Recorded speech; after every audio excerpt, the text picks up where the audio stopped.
So, like one time, I was doing a reading for a woman whose mother had passed, and she wanted to connect with her mother, which is a very different frequency from connecting with like divine beings. And it's very easy for me to shoot up and connect with divine beings. It's very difficult for me to connect with people. I mean, it's not difficult, but I have to I don't have as much self assurance. It's always come through, but I don't have enough faith in myself. It's easier for me, um, if, say, you want me to talk to your great aunt Edna who passed away, it's easier for me to talk to her higher self than to her. So I have to really focus and get through my self esteem issues. So we all have them.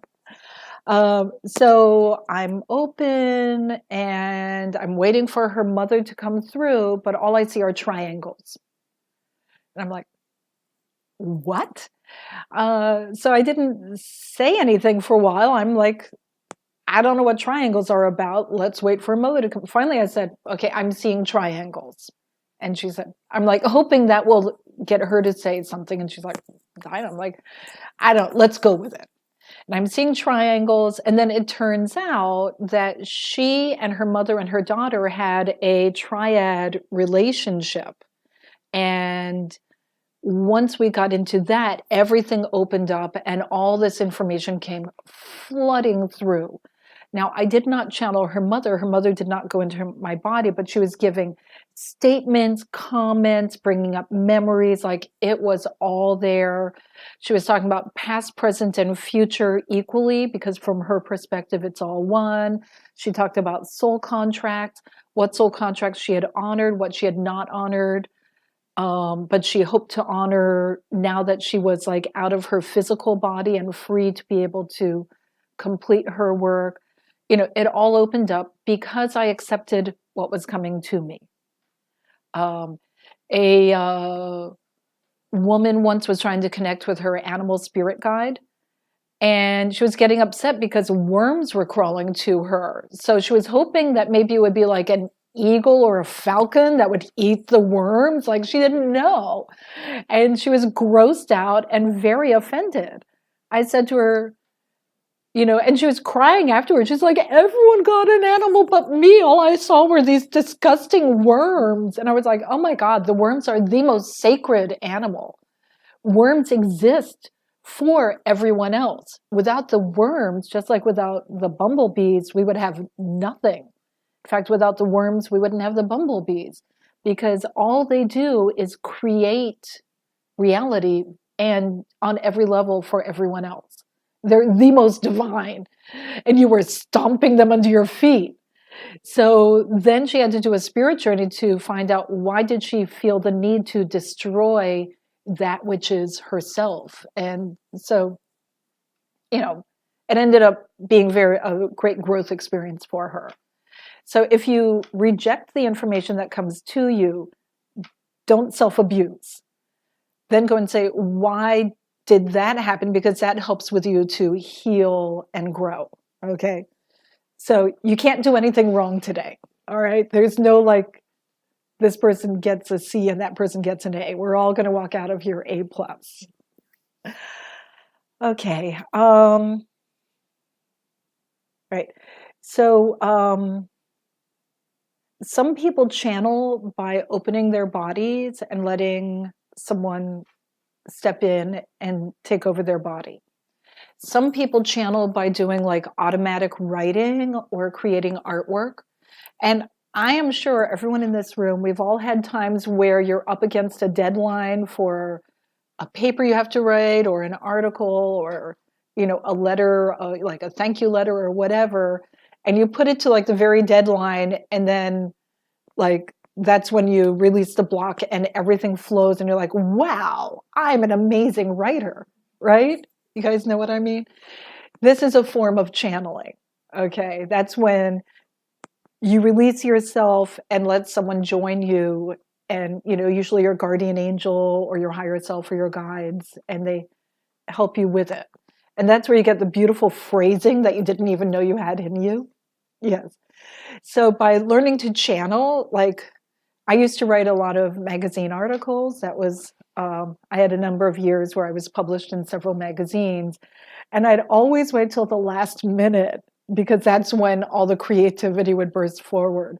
And then I learned, well, I don't have to wait till the last minute. I can do this earlier and then, give my article to other people to help me edit it. And that's when my writing got much better.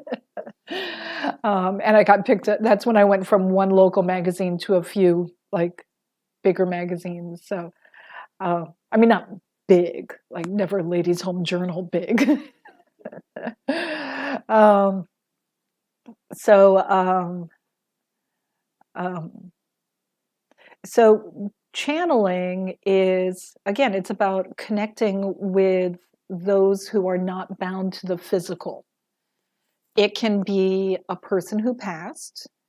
It can be your guardian angel, your past lives, spirit guides, animal spirit guides. So really, the first thing someone will say to me is, how do I know it's real and not my imagination? Your imagination is one of the tools we use. So I would say today, just go with your imagination and pretend it's real. Later, you can go back and like analyze, but for today, let the analytical be gone. Pretend you're like 3 years old and everything is real. Your imagination is real. Okay.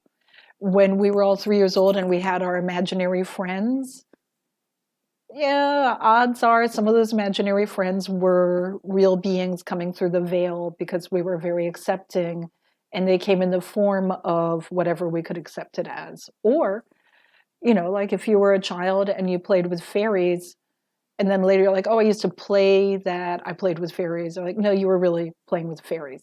They love coming through to children. Um, And if you had a teddy bear that you would talk with, it could be your guardian angel was coming through the teddy bear or your animal spirit guide or some such. So just be open to whatever comes through.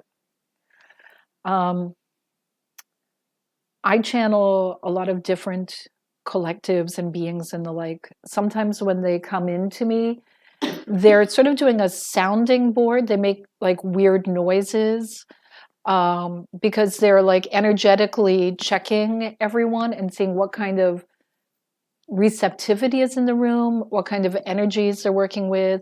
And they're also sending out healing and connecting with your guides and the like.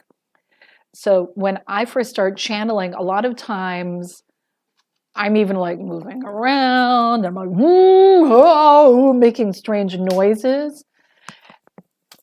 If I were to block that, then all the stuff that comes wouldn't happen.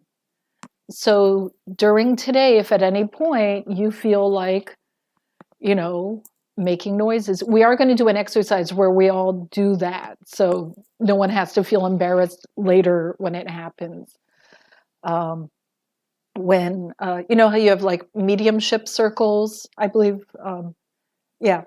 I've also worked with enough people who channel that there will be a bunch of us in a room together channeling light languages and connecting with all these beings all at once. So there'll be 20, 30 people in the room making the craziest sounds and like thumping ourselves and stamping our feet and shaking rattles and like laughing like hyenas or just like muttering weird stuff while fingers are moving.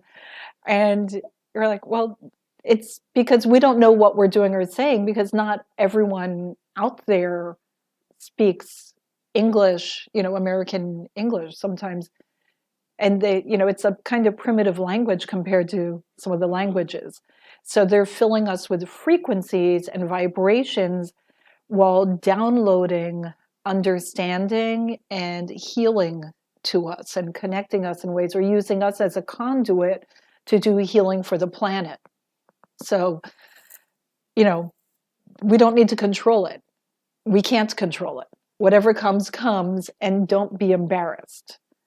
Because then, like some of the things that happen, you're like, wow, suddenly, like my heart feels healed, or suddenly my third eye is so much more open, so we go for it. With my way of thinking, channeling can be anywhere from the information flowing through you, or your guides like hanging out chatting with you, or your guides or anyone out there meeting you in meditation or dream time, or really connecting with your sacral chakra, your gut instinct, and your heart chakra, your heartfelt instinct. These are all forms of channeling.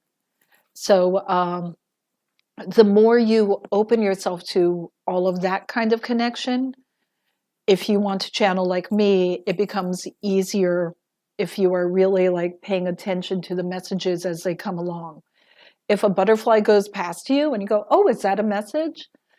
Well, I mean, you see butterflies all the time and you don't think, is that a message? If you think it's a message, it's a message. So then accept it. If you go, oh no, that can't be, I'm just being stupid, then you're denying an effort to make a connection. So then your poor like guardian angel and guides are up there going like, no, it took so much work to get that butterfly to go right past her, and like, nah. And then she's like, so, you know, we go ahead and we like open up, because the more you open up, why not? Like, why would we repress ourselves when we can open ourselves, right? I mean, it's not going to impact anyone but us. And what is the effect of being more open and saying, yes, it's a message. Oh, I walked past a tree and suddenly I heard the bird singing. Yes, it's a message. The only effect is going to be like we get more joy in our hearts. So why would we stop that? Okay. All right. I also want to talk briefly about ego. Ego is actually a poor, misunderstood friend. Like we're all like, oh, I'm trying to deny my ego, trying to push my ego aside, ego bad. Here's how I was taught ego is. Ego is actually your servant.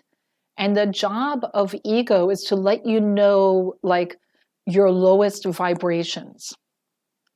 So ego will do whatever you tell ego to do. It's like your servant within yourself. But you know how you're like, oh, I'm going to manifest my dream vacation where I'll have a great time. And the back of your mind says, no, you won't. You suck. It's going to be terrible. You know it. And then you're like, oh, right. Well, ego is letting you know where you are inhibiting yourself from what you desire. So whenever ego points it out to you, say, why would I think that about myself? Why would I say things are going to be terrible? And then you look at them like, oh, right, because I'm having a vacation with my family and my brother and sister traditionally, you know, pull my hair and throw spiders at me, even though we're all grown up now. And so then you look in and you find where the source of, right. Yeah, I'm the youngest child, so. But you find the source of the distress, and then you heal it and release it. And then you're like, okay, ego, let's try this again. I'm going to have a great vacation. And ego will like, your mother will never love you the way you want to be loved. And you're like, okay, so let's go in, and like ego will let you know.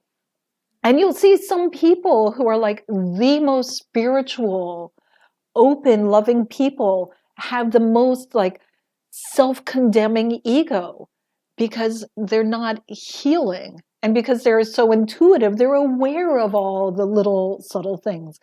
And then you see the people who like, they lead these charmed lives, and you're like, how can that superficial person get the 8th promotion this year? And like, because they're not listening to all the subtle innuendos, and they let their ego work for them.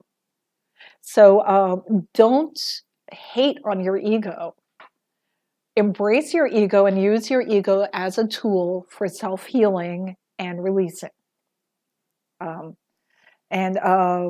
There's one of my students said, whenever she has those like little negative ego things and she does not have time to deal with it, she takes the negative energy or the low vibrational energy or the dark thought, and she'll say, I don't have time for you now, but I do have an errand for you. Tomorrow, I'm going to be driving into the city, so can you go over and get a parking spot for me? and hold it for me. So tomorrow, and then she's like, oh, I feel better now. Yeah. Like right before she goes to sleep at night, when all the unnecessary thoughts creep in, that's when she sends them all on errands for the next day. And then she sleeps well through the night. And she said every time she'll have like a great parking spot. Like it works. So, we can put our ego to work and make it work with us. Everything that is in us for a reason. And if ego is a part of every living being, then ego is there to help us. Just, we got to work it. Okay. Right.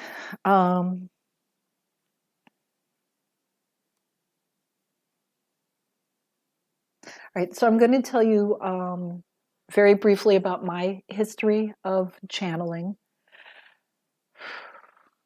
I was born with full memory of my whole existence, long before I started incarnating as a human. So I'll tell you, many of us have spent lives not on Earth, or not, or if on Earth, you might have been a tiger or some animal. Sometimes, like, we don't just come in human, human, human, human. There are also a lot of people on Earth right now who are coming for their first incarnation on Earth from collectives and, more love-filled places to help us raise the vibration of our planet. And they just don't usually speak up because it's not something you say to everyone. Hi, I come from the Palladians and I'm here, in a body to help humanity. It's so like, you have to really like find little things to, like, someone you've known for years. You might go like, aha, and they'll go, oh yes, yes, that's me. So, I grew up traveling into the Akashic records with my brother and sister, and we would lucid dream together. We would like meet each other in dreams and have adventures together. So I grew up thinking everyone did that, thinking that anyone could walk through the veils of other dimensions the same way you walk to your neighbor's house. And now that I know everyone doesn't, it's my goal to teach everyone how to do that. What was it? Some years ago, I was parking my car when white shell woman appeared before me. And she appeared from her dimension and her reality. So it's like a very ancient time on Earth when Native Americans were like one with her. And she gave me some commands on things she wanted me to do. And I didn't want to do it, so I argued with her. We argued for a while. I called her an old woman who didn't understand modern reality. She told me that I was a young idiot who doesn't understand respect. And but I did everything she asked. And it was some things that seemed impossible, but the moment I said yes, everything fell into place. And so I didn't realize it at the time, but that's in a way a form of channeling. It just, instead of going through me, it was around me. And from that moment on, it was very easy for me, if I look around the room, to see almost like if there were plates of glass that you could look through the glass to another dimension, another place. It was very open to me. It had always been, but I never really thought about, like, sometimes when you, out of the corner of your eye, are like, wait, did I just see a dancing bear? Or like, those weird things like, is there a spot of color and rainbows over here where there should just be a building? Or this is also the same energy as channeling, just being connected to the other dimensions that are sort of sharing the same space, but in a different frequency. So don't be surprised if that starts happening to you for a bit. The corner of the eye experience can be like wonderful and frustrating. So anyway, white shell woman and then her divine sister, white buffalo woman, started spending a lot of time with me. They have an angel who's their apprentice, the angel Azangel. And when I lead meditations, sometimes they'd whisper in my ear and I would say what they're telling me. Sometimes they would show me the vision and I'd take people on a spirit journey just describing what they're showing to me. Sometimes they would step into my body and speak with me. And when it's the three of them, it would be interesting because my speech never changes, but my students could always tell like when it switched from one to another, which was really cool. Um, and I never really thought of that as channeling. I thought of it as my friends helping me. Meanwhile, my friend Erin channeled the Council of Archangels, and I'm like, oh man, I wish I could channel. So, things that happen when you're with someone who's channeling is while the person's channeling, you may be receiving messages in your head, like, this is for you. Like if a sentence comes out, they may say, this is for you. And there, or you may get waves of feelings or like repressed, like old memories might pop up or thoughts might appear in your head. And that's all good. That's part of the collective experience. So for me, over time, things opened up more and more because I put a wish. Oh man, I wish I could channel. And so my guides became more and more active. Each and every person in this room has put the wish. I wish I could channel. That's why you're here. Things will start happening going forward, even after. This is not like a Art 101 class, and then afterwards, if you don't continue drawing, it won't happen. It's going to keep happening. It's going to keep growing. So just roll with it. And then a year from now, you'll go, oh, yeah, no, I've always had voices talking to me, but I'm not psychotic. It's a fine line. Oh, okay. Does anyone have any questions about all this information? All right.